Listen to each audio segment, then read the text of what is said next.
At the age of 15, most kids are just going on their first date or getting their first phone. Not every day do you see a young girl by the age of 15 fighting for education or even winning a Nobel Peace Prize.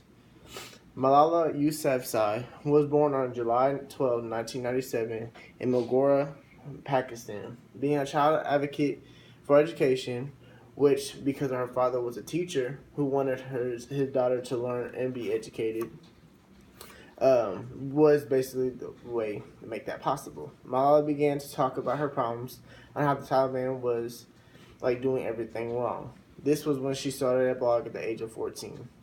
As she started this blog, she kept her identity secret because she wanted to make sure that the Taliban didn't know who she was. But later, she gave a speech in Peshawar, Pakistan called "How Did the Taliban Take Away My Basic Right to Education?" She showed her face because she didn't want to keep it a secret anymore, and she wanted to spread the word to the whole world. As this happened, Malala and her family learned that Taliban had issued a death threat against her. Even though Malala was frightened, Malala and her family thought the fundamentalist group called the Taliban would not harm a child. But on October 9th, 2012, on her way home from school, a man boarded the bus Malala was riding in and demanded to know which one of the girls was Malala. As her friends looked at her, the man knew who she was. The young man fired at her, hitting Malala in the left side of her head. The bullet traveled down her neck, and two other girls were also injured in the attack. After being shot, she was rushed to the hospital.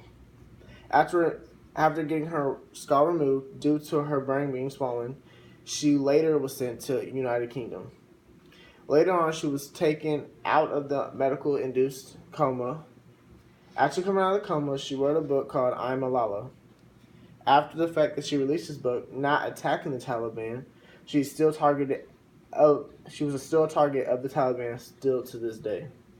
After talking about her story, about how she grew up and how rough it was to get an education, in October 2014, she received the Nobel Peace Prize, which made her the youngest to ever get one. Later on, after her 18th birthday, on July 12, 2015, the youngest activists continued to take action on global education by opening a school for Syrian refugee girls in Lebanon. Doing so, her school houses 200 girls from the ages of 14 to 18, basically saving their lives and giving them education, which the Taliban refuses to give, or refuses the whole country as a whole to give to girls. The reason why I chose her is because she's so strong and how independent and overwhelming her story was. If she could stand up for what she believed in after everything she went through, why couldn't we stand up for do the same thing?